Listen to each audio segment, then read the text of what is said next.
Welcome. Thanks for joining me on my little walkabout here.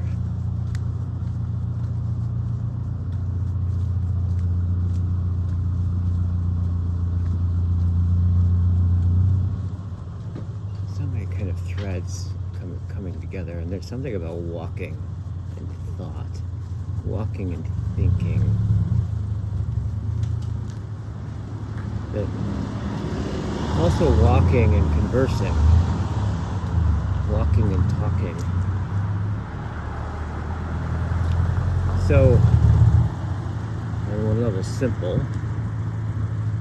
but also just seems like almost like a primordial relationship.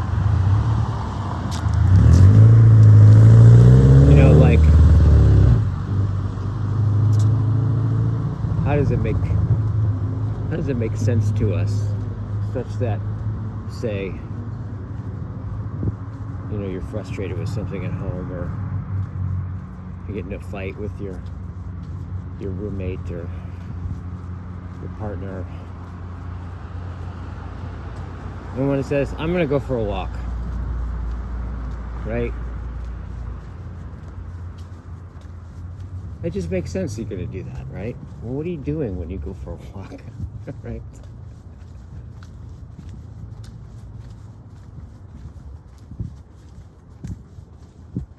And then the idea is that one comes back, and it's easy to imagine this because I think we deeply understand something, right?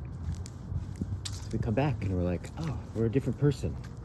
Oh, and then we say, oh, I realized, God, I was just had my head up my ass, and now I see what you're saying, and oh, but right after this walk.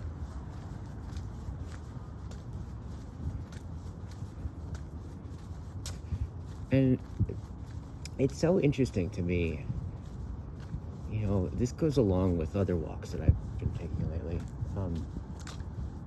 where it just seems, I've been talking about this sense in which the source of intelligibility, let's say, is ultimately is in some sense the ineffable, right? Like, maybe, I don't know if this is correct, but maybe it's like the ineffable itself as both the limit and at the same time the source of intelligibility. In this simple sense in which when you have your head up your ass in a conversation with your partner or your whoever, and then you go and take a walk, what are you doing when you're walking? And that such that you come back and you walk your head out of your ass and you're like, you become a person again.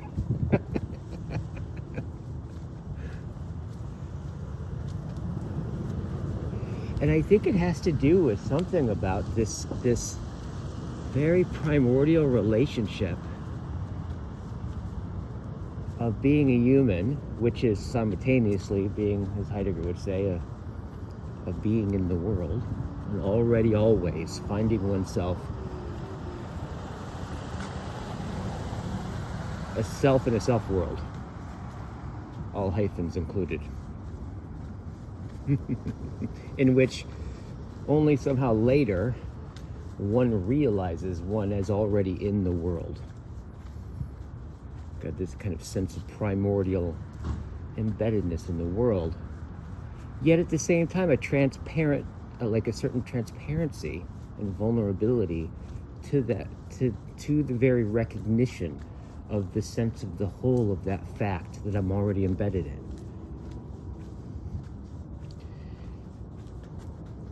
And that so much of that is always fused with this kind of vanishing horizon, right?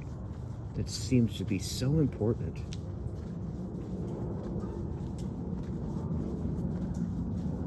And there's something about going for a walk that somehow reminds me in a very, it's almost like a symbolic act. I'm performing something symbolically, I think, when I walk. that's like symbols are instantiations of some greater principle, some greater kind of existential or ontological sense. I have a feeling that there's something about going for a walk, and also that it's a walk. The point that you're on, the point of it is, I think it's a walk is different when you're going somewhere, when it's a means to an end. But when the point is a walk itself, there's something there's something about just a walk that reveals something essential about being a human being that seems so simple, yet so primordially deep. I've noticed that too.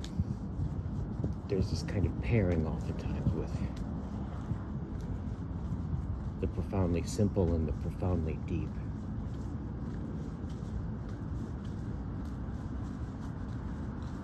And I would imagine it has to do with the sense in which the world on a walk unfolds to us.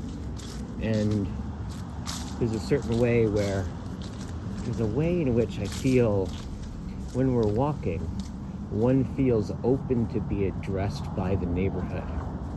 But it's in some sense, it could be a neighborhood that you've lived in for, your whole life.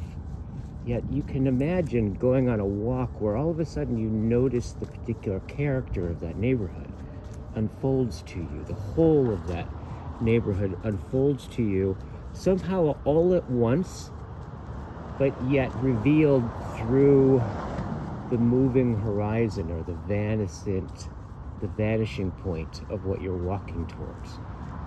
Somehow the character, the whole, which is never a concretely present, right? That is never like an object in front of you that you can just see in all dimensions at once.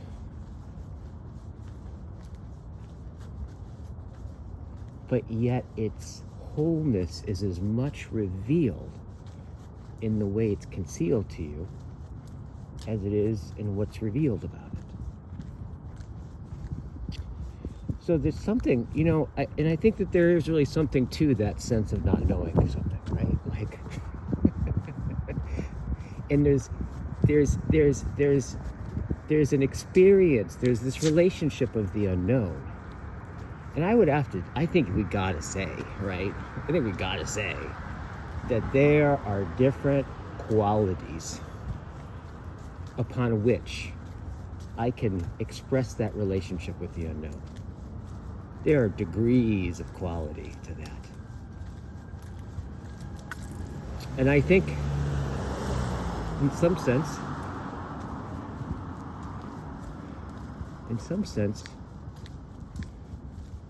a walk seems to be something like the right relationship to the unknown, both in what it reveals and what it conceals. And in that way, somehow the right relationship to the ultimate ineffability of